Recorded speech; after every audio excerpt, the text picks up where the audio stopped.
고린도전서 3장 16절 17절 말씀을 한번 한 목소리로, 짧은 구절이니까요, 다 함께 읽어보겠습니다. 생명의 삶 1월 10일자 고린도전서 3장 16절에서 17절까지 한 목소리로 함께 읽겠습니다. 시작. 너희는 너희가 하나님의 성전인 것과 하나님의 성령이 너희 안에 계시는 것을 알지 못하느냐? 누구든지 하나님의 성전을 더럽히면 하나님이 그 사람을 멸하시리라. 하나님의 성전은 거룩하니 너희도 그러하니라. 아멘. 여러분, 이 말씀은요 어마어마한 말씀입니다. 사실 우리가 너무나 잘 아는 말씀이죠. 고린도전서 3장 16절 17절. 이 말씀은 정말 어마어마한 말씀이에요. 사실은 우리가 이렇게 차분하게 들을 수 있는 말씀이 아닙니다. 엄청난 흥분을 유발시키고 엄청난 감동을 유발시키는 어마어마한 말씀입니다. 우리가 어떤 존재인가? 하나님이 거하시는 하나님의 성전이라는 거예요. 여러분, 이게 보통 말씀입니까? 하나님, 성령이 거하시는 하나님의 성전, 그것이 바로 나다라는 겁니다. 이거는 보통 대단한 말씀이 아니죠. 이 말씀을 좀 더 구체적으로 나누기 전에 먼저 성령이 누구신지부터 조금 한번 이야기해 볼게요. 성령은 누구십니까? 성령 하나님. 일반적으로 성령 이러면 은사, 능력, 기사와 표적을 일으키는 어떤 신비한 에너지와 같은 존재로 사람들이 흔히 생각합니다. 그래서 심지어 이 성령에 대한 거부감을 갖고 있는 분들도 있어요. 제가 그랬습니다. 저는 이제 아주 전통적인 보수적인 어떤 그런 교회에서 성장을 하다가 제가 이제 약간 그 성령 운동을 하는 그 YWAM이죠. YWAM에 이제 훈련을 받으러 갔는데 방언을 하고 어마어마한 성령의 역사들이 제 눈앞에서 펼쳐지는 거예요. 그러니까 제가 완전히 신세계가 열린 거죠. 그래서 제가 사실은 제 안에 상당한 거부감이 있었습니다. 꼭 왜 저렇게 방언을 해야지만 되나? 말도 못하는 거예요. 은사, 능력, 기사와 표적이 나타나는 걸 보면서 제 안에 상당한 거부감이 있었습니다. 그래서 어떤 현상이 일어나냐면요, 성령님이 두려운 거예요. 성령님을 두려워하고 거부하고 싶은 마음이 자꾸 생기는 거예요. 그런 오해를 저도 했었고요. 또 그런 오해를 갖고 있는 분들이 많습니다. 여러분, 성령이 누구신지 아세요? 성령은요, 하나님이에요. 성령을 거부하는 사람은 하나님을 거부하는 사람이고요. 성령을 인정하지 않는 사람은 예수 그리스도를 인정하지 않는 사람입니다. 왜냐하면 성부, 성자, 성령 하나님은 하나이신 하나님이기 때문에 우리가 믿는 하나님은 삼자택일의 하나님이 아니라 삼위일체의 하나님입니다. 나는 하나님하고 예수 그리스도는 편해. 그러나 성령 하나님은 약간 조심스러워. 이건 좀 잘못된 신학이에요. 성부, 성자, 성령 하나님은 한 하나님이에요. 그래서 성령은 누구신가? 우리가 그렇게 믿고 사랑하는 하나님 아버지요, 우리를 위해서 십자가에 못 박혀 죽으신 예수 그리스도, 그분이 성령 하나님이십니다. 그래서 오늘 이 시간 혹시라도 우리 안에 성령 하나님에 대한 거부감, 성령 하나님에 대한 조심스러운 마음이 있다면 다 내려놓고 성령 하나님에 대해 여러분들의 온 마음과 영혼을 활짝 열게 되기를 축복합니다. 왜냐하면 그 성령 하나님이 하나님 아버지요 예수 그리스도이시기 때문에. 성령 하나님을 모른다면 우리는 하나님 아버지를 모르는 것이요, 성령 하나님을 거부하고 있다면 우리는 예수 그리스도를 거부하고 있는 것입니다.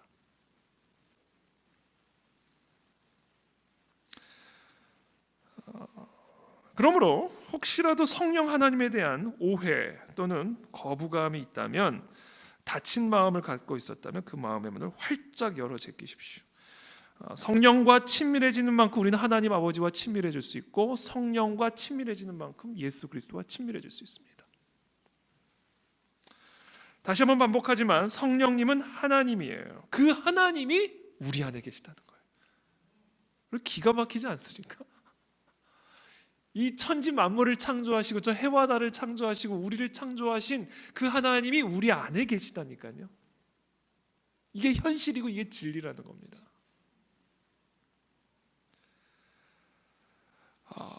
그러니까 이거는 보통 일이 아니죠. 보통 일이 아니죠. 이건 보통 일이 아닙니다. 하나님이 내 안에. 여러분 안에 성령 하나님이 계신 걸 믿으세요? 네, 그걸 확인할 수 있는 방법이 있습니다. 지금 내 안에 성령 하나님이 계신다는 것을 확인할 수 있는 방법이 있어요. 그것은 뭐냐면 오순절 다락방에서 일어난 것 같은 이적을 경험한 적도 없고 방언을 해본 적도 없고 기사와 표적이 나타난 적도 없는 내 안에 어떤 특별한 권능과 은사도 나타나지 않은 내 안에 성령 하나님이 거주하고 계신다라는 가장 확실한 증거, 저의 입술로, 우리 입술로 예수는 하나님의 아들이시요 우리를 위해서 십자가에 못 박혀 죽으신 그리고 3일 만에 부활하신 우리의 메시아다라는 것을 여러분들의 마음과 입술로 고백하고 있다면 그것은 여러분들 안에 지금 성령님이 내주하고 계신다라는 증거입니다. 그러니까 오순절 다락방에 그런 신비한 체험을 해야 성령님이 내 안에 계신다는 게 아니에요. 그럴 수도 있고 안 그럴 수 있어요. 그건 중요한 게 아니에요. 가장 확실한 지표는 지금 내 입술로 그 사실을, 진리를 고백하고 있다면 그 사람 안에는 이미 성령님이 계신 거예요. 여러분, 이게 사람의 힘으로 될 일입니까? 그걸 어떻게 고백해요? 성령 하나님이 아니라면 그 고백은 있을 수가 없는 일이죠. 이것은 제 얘기가 아니라 예수님의 말씀이에요. 베드로가 예수님께서 베드로에게 질문하신 너는 나를 누구라 하느냐 했을 때 저는 하나님의 아들이십니다, 메시아이십니다 라고 고백했을 때 예수님이 이렇게 말씀하세요. 바요나 시몬아 네가 복이 있도다. 이를 네게 알게 한 이는 혈육이 아니요, 그건 혈과 육에서 나올 수 있는 고백이 아니라 하늘에 계신 내 아버지께서 너에게 가르쳐 주시지 않았다면 그와 같은 고백은 있을 수 없다. 요한일서 4장 15절에서 이런 말씀이 있죠. 누구든지 예수를 하나님의 아들이라 시인하면 하나님이 그의 안에 거하시고 그도 하나님 안에 거하시느니라. 그러니까 내 안에 하나님이 계시지 않으면 그 고백은 있을 수 없어요. 이와 같은 원리를 가장 분명하게 드러내고 있는 사건이 있는데 그게 바로 예수님과 니고데모의 만남 사건이죠. 예수님이 이렇게 말씀하세요. 진실로 진실로 네게 이르노니 사람이 물과 성령으로 나지 아니하면, 여기서 물과 성령은요 성령을 묘합니다. 성령의 생수, 그러니까 물 즉 성령이에요. 물과 물 앤 성령이 아니라 물 즉 성령으로 나지 아니하면 하나님의 나라에 들어갈 수 없느니라. 그러면서 이렇게 말씀하시죠. 바람이 임의로 불매 네가 그 소리는 들어도 어디로 와서 어디로 가는지 알지 못하나니 성령으로 난 사람도 다 그러하니라. 여러분, 우리가 믿음으로 구원을 받죠. 근데 믿음이 여러분들의 결단 가지고 된 것 같으세요? 아니에요. 성령 하나님이 내 영을 거듭나게 하셨기 때문에 그 고백이 나오는 겁니다. 그게 언제 일어나는지는 사실 우리도 몰라요. 바람이 임의로 불매 그 소리는 들어도 어디로 와서 어디로 가는지 모르는 것과 똑같이 우리가 어쩌다 예수를 구주로 고백하게 됐는지, 언제 성령님이 나의 영을 거듭나게 하셨는지 그거는 우리도 몰라요. 언제인지는. 그러나 그와 같은 역사가 없었다면 우리는 그 고백을 할 수 없다.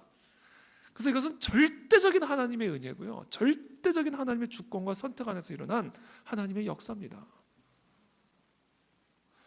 그래서 성령 하나님이 내 안에 계신다, 하나님이 지금 내 안에 내주하고 계신다라는 가장 확실한 증거는 바로 이와 같은 고백이 내 안에 있다라는 것이죠.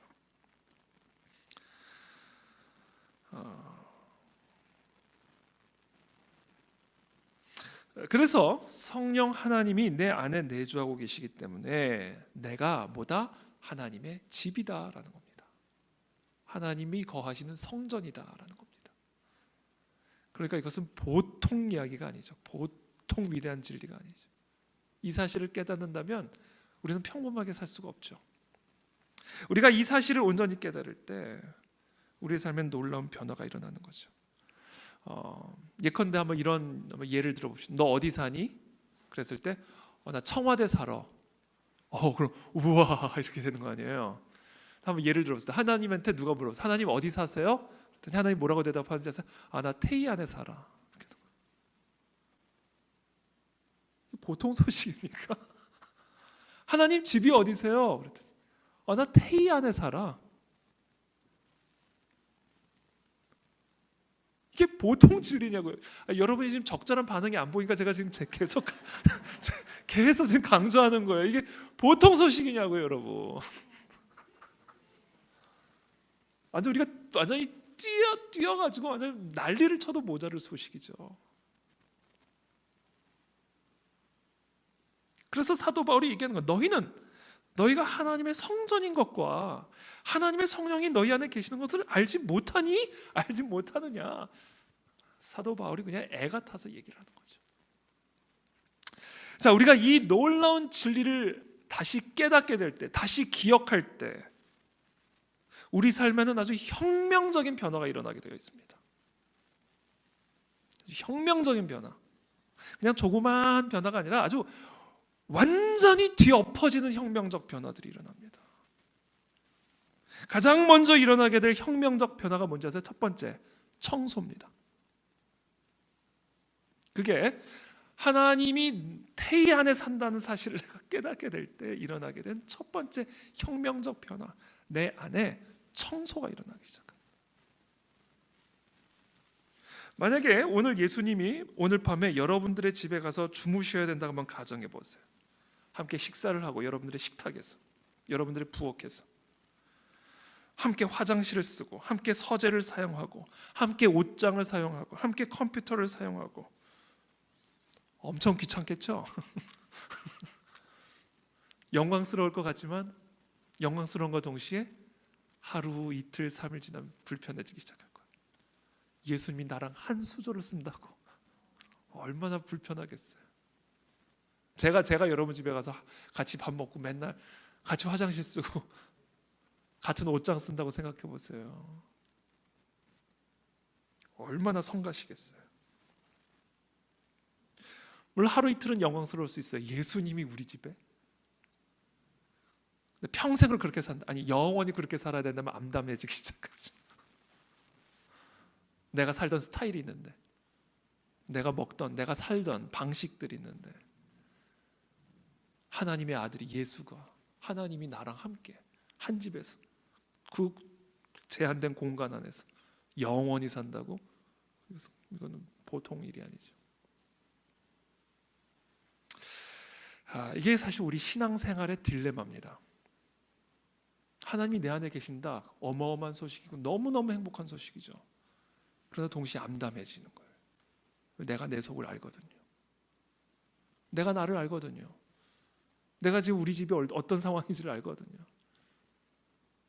그러니까 하나님이 내 안에 거하신다라는 사실은 정말 어마어마한 감격, 말로 표현할 수 없는 감격과 환희의 소식이지만 동시에 타락한 우리로서는 꽤 암담한 거죠. 기가 막힌 거예요.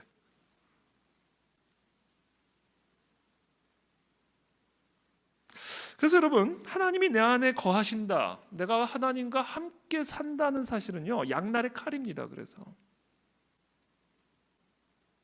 이 신앙생활이라는 것이 그래서 양날의 칼이에요.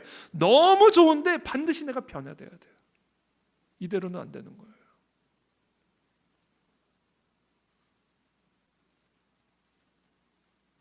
그리스도가 내 안에 거하심으로, 성령 하나님이 나를 하나님의 집으로 삼으심으로 놀라운 영광을 누리지만, 그러나 동시에 필연적으로 청소가 뒤따라야 된다.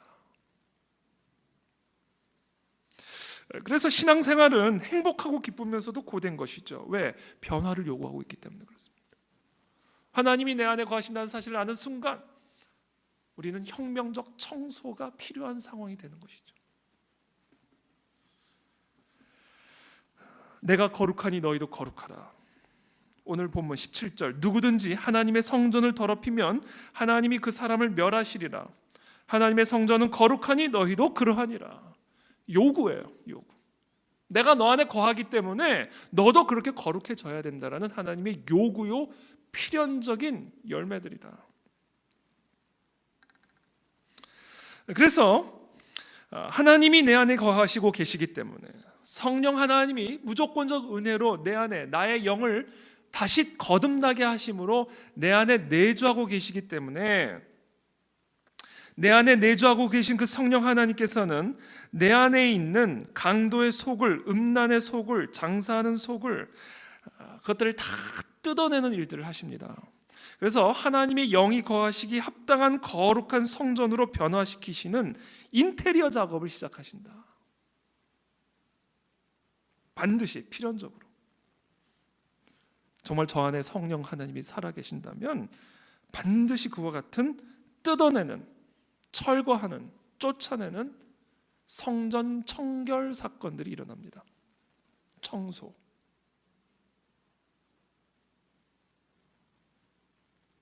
우리는 이와 같은 인테리어 공사를 일컬어 신학적인 용어로 성화라고 얘기하죠. 성화. 내부 인테리어 공사하시는 거예요. 지금 정말 저와 여러분들이 그리스도인이라면 그와 같은 일들이 일어납니다. 성화라고 그러죠. 성화. 이것을 다른 말로 표현하면 연단이라고도 얘기합니다. 연단. 청소, 성화, 연단 다 똑같은 말이죠. 다 성령 하나님이 하시는 일입니다. 우리 안에서. 이상하게 생각하면 안 돼요. 욥기서 23장 8절에서 12절 말씀 제가 한번 읽어드릴게요. 내가 앞으로 가도 그가 아니 계시고 뒤로 가도 보이지 아니하며 그가 왼쪽에서 일하시나 내가 만날 수 없고 그가 오른쪽으로 돌이키시나 배울 수 없구나. 혹시 이런 상황 가운데 계신 분들 계십니까? 내 안에 성령님이 계신데 왼쪽에서 하는 일이 보이지 않고 앞으로 가도 안 보이고 뒤로 가도 안 보이는, 내 안에 계시는데 안 보여요. 안 느껴져요. 그만큼 좌로나 우로나 완전히 막혀버린 것과 같은 연단의 시간을 통과하고 계시는 분들이 계십니까? 욥의 고백을 한번 들어보십시오. 만날 수 없고 돌이키나 배울 수 없구나. 그러나 내가 가는 길을 그가 아시나니 그가 나를 단련하신 후에는, 청소하신 후에는, 연단하신 후에는, 인테리어를 하신 후에는 내가 순금같이 되어 나오리라. 내 발이 그의 걸음을 바로 따랐으며. 자, 순금같이 나오게 되잖아요. 내 안에 인테리어 공사가 이루어지잖아요. 청소가 되어지잖아요. 그러면 내 발이 그의 걸음을 바로 따르기 시작하게 되고, 내가 그의 길을 지켜 치우치지 아니하게 되고, 내가 그의 입술의 명령을 어기지 아니하고 정한 음식보다 그의 입의 말씀을 더 귀하게 여기는 하나님의 성전이 되어진다라는 것이죠. 이것이 우리의 삶의 신앙의 과정입니다. 이 청소, 연단, 성화. 그래서 혹시라도 우리 가운데 지금 욥이 당하는 것과 같이 앞으로 가도 안 보이고 뒤로 가도 안 보이고 아무리 해도 만날 수 없는 것 같은 그런 암담한 어두움을 통과하고 계신 분들이 계신다면 여러분 두려워하지 마시고 걱정하지 마시고 여러분들 안에서 성령님이 무슨 일을 행하고 계신지를 이해하십시오. 두 번째 일어나는 혁명적 변화가 있습니다. 두 번째, 성령 하나님이 내 안에 거하신다, 거주한다, 내가 하나님의 집이다, 이 기가 막힌 놀라운 사실을 깨닫는 순간 내 안에서 일어나는 혁명적 변화. 두 번째, 그 하나님과 교제가 시작이 됩니다. 내 안에 성령님이 계시는데 교제가 이루어지게 되는 거죠. 교제. 이 하나님과의 교제를 한 단어로 뭐라고 부르냐면 뭘까요? 기도입니다. 기도.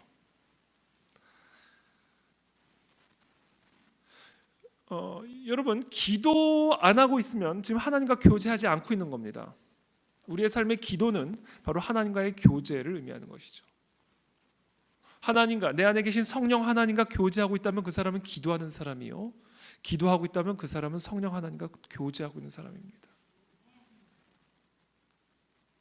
바로 하나님이 거하시는 이 하나님의 집은 바로 그래서 기도하는 집입니다. 이 집은 기도집이에요. 예수님이 예루살렘의 성전에 들어가셔서 강도의 속을 장사하는 사람들 다 내쫓고 테이블 뒤엎으면서 내부 인테리어 청소를 하시죠. 그 청소를 하신 목적이 뭐예요? 그 집을 기도하는 집으로 바꾸기 위함이었어요.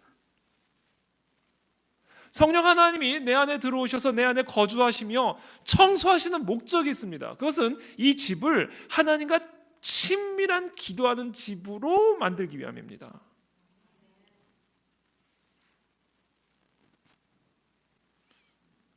지금 이 장소가 여러분들 아시다시피 헬스클럽이었잖아요. 하나 둘 하나 둘 하나 헬스클럽이었단 말이에요. 여기가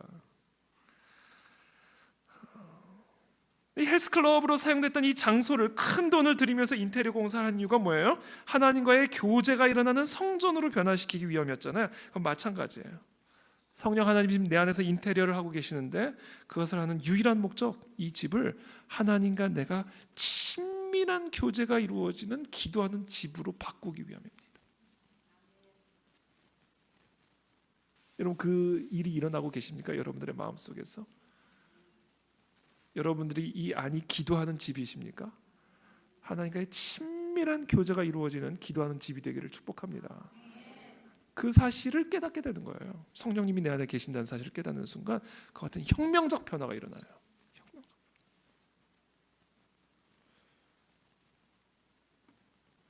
여러분 칼국수집은 뭐 파는데요? 칼국수 파는 집입니다. 그렇죠? 순대국밥집은 뭐 파는데요? 순대국밥 파는데 여러분 순대국밥집 가서 스테이크를 요구하시면 안 되죠. 하나님의 성전은 뭐 하는 곳이에요? 기도하는 집입니다. 칼국수집은 칼국수 파는 것처럼 순대국밥집에서는 순대국밥 파는 것처럼 하나님의 성전은 기도하는 집이에요. 저는 이 성전이 그와 같은 기도하는 집이 되기를 축복합니다. 이 성전에 들어오는 순간 하나님과의 친밀한 교제가 여러분들의 심령 안에서 일어나게 되기를 축복합니다.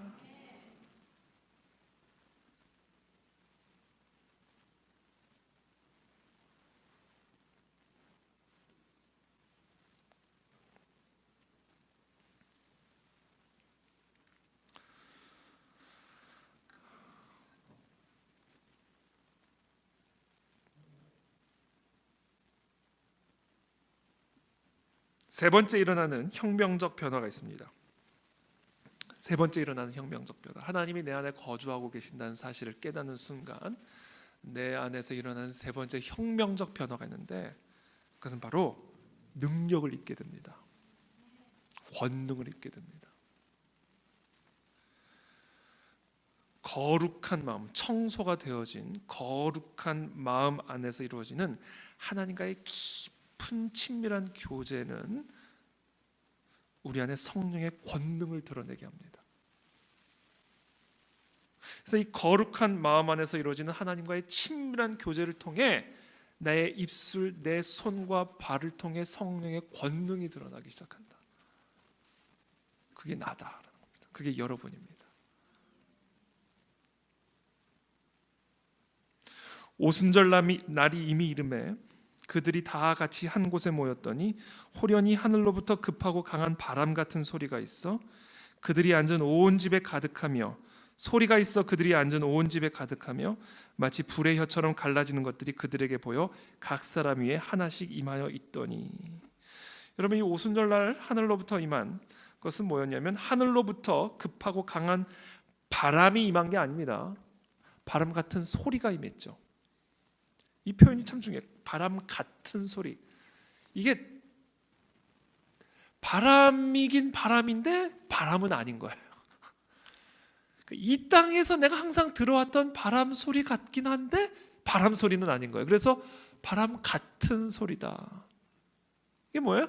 이 땅에 속하지 않은 거예요. 한 번도 들어보지 않은 새로운 소리가, 강한 바람 같은 소리가 하늘에서부터 임한 겁니다. 불이 임한 게 아니에요. 불의 혀처럼 갈라지는 게 임한 거예요.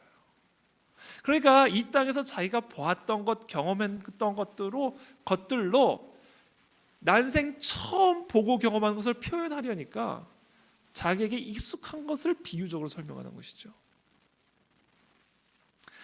그래서 여러분, 이 성령이 우리 가운데 거하실 때, 우리 가운데 권능을 드러내실 때 하늘로부터 바람처럼 불처럼 임했다 이렇게 표현을 하고 있잖아요. 바람과 불이 뭐예요? 힘이죠. 힘. 능력이죠. 권능입니다. 성령 하나님이 우리 안에 거주하시고 우리가 그분과 함께 깊은 교제를 할 때 우리 안에서 성령의 능력, 권능이 나타나죠. 사도행전 1장 8절에 이렇게 말씀하시죠. 오직 성령이 너희에게 임하시면 너희가 뭐를 받고? 권능을 받고 예루살렘과 온 유대와 사마리아와 땅끝까지 이르러 내 증인이 되리라. 자, 이 권능의 용도가 있어요. 성령 하나님이 내 안에 거주하시는데 그 하나님이 나를 통해 권능을 드러내시는데 그 권능의 목적이 있어요. 그 권능을 통해 하나님의 하나님됨을 증언하는, 증인되는 권능이 나타나는 겁니다. 하나님의 하나님 되심이 나를 통해 드러나는 거예요. 나를 통해 하나님의 살아계심이 증거되어지는 겁니다. 이것이 성령의 권능입니다. 여러분 생각해 보세요. 내 안에 성령님이 계시니까 나를 통해 그분이 드러나는 거예요. 너무나 당연한 거 아니에요? 아니, 나 같은 존재 안에 성령 하나님이 계시는데 나를 통해 성령 하나님이 나타나지 않을 수가 있습니까? 드러나지 않을 수가 있겠어요?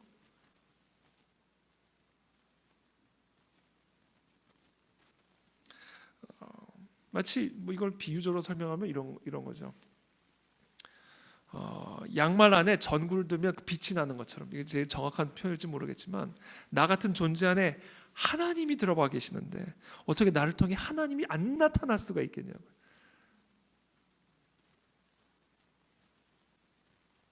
그래서 우리의 마음이 청소가 되어서 성령 하나님이 거주하시고 그 성령 하나님과의 친밀한 기도와 교제를 통해 성령의 권능이 드러나는데 그 성령의 권능에 대해서 고린도전서에서 이렇게 얘기합니다. 고린도전서 12장 3절에 보면 이런 말씀이 있어요. 제가 읽어드릴게요.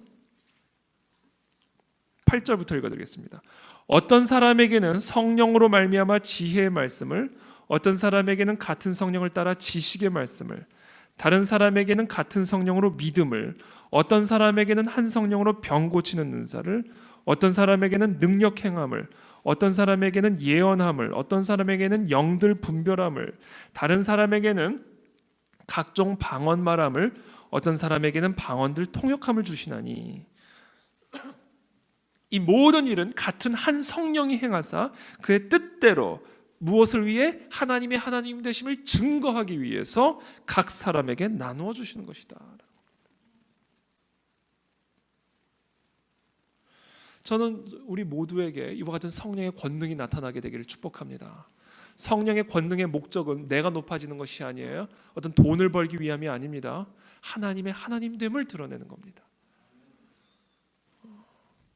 이것이 성령의 권능이다. 이 권능을 입지 않고는 우리는 하나님을 증거할 수가 없습니다. 그래서 여기 계신 우리 모두의 입술에 그와 같은 권능이 임하게 되기를 축복합니다. 여러분들에게 하나님이 이 성령의 은사들이 임하게 되기를 축복합니다. 그래서 여러분이 높아지는 것이 아니라 하나님이 높아지게 되고 하나님의 살아계심이 증거되어지고 하나님의 영광이 드러나게 되기를 축복합니다. 그런데 여러분, 성령의 권능 가운데서도 가장 강력한 권능이 있어요. 예언도 강력하죠. 병 고치는 은사도 어마어마한 권능이죠. 여러분, 어마어마한 권능이죠. 가르치는 은사 어마어마한 권능이죠. 근데 여러분, 성령의 능력, 성령으로 말미암아 나타나는 권능 가운데 최고의 권능이 있어요. 뭔지 아세요? 성품의 권능입니다. 성품의 권능. 그래서 성령의 열매를 이야기를 할 때 병 고치는 은사, 예언하는 은사, 방언하는 은사를 얘기하는 것이 아니라 처음부터 끝까지 성품에 대해서 얘기하는 거죠. 내 안에 성령 하나님이 충만하면 거기서부터 나오는 그 권능, 그 열매는 성품이에요. 성품. 사랑과 희락과 화평과 오래 참음과 자비와 양성과 충성과 온유와 절제. 성품이죠. 성령 하나님과의 친밀한 교제를 통해서 나오는 하나님의 하나님 되심을 증거하는 열매, 권능, 그게 성품이다.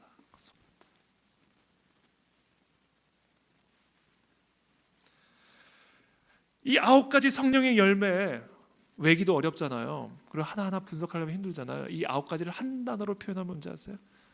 사랑, 희락, 화평, 오래 참은 자비, 양성, 충성, 온유와 절제. 이 9가지를 한 단어로 뭐라고 얘기했는지 뭔지 아세요? 한 단어로 얘기하면 이거 맞히시는 분에게는 하나님의 은혜가 있을 겁니다. 막상 들으려니까 제가 드릴 게 없네요. 사랑입니다. 여러분 고린도전서 13장 한번 보세요. 나중에 이 9가지 성품을 한마디로 얘기하면 사랑이에요. 그래서 처음으로 사랑이 나오는 거예요. 사실 이 성품 9가지 열매는 사랑의 열매들입니다. 왠지 아세요? 하나님이 사랑이시기 때문에 그래요. 그래서 성령 하나님이 내 안에 충만하잖아요. 사랑의 권능이 나타납니다. 이 사랑의 권능이 하나님의 하나님됨을 증거하는 증거이에요. 저 우리 모두에게 이 사랑의 권능이 임하게 되기를 축복합니다. 이분이 하나님이에요.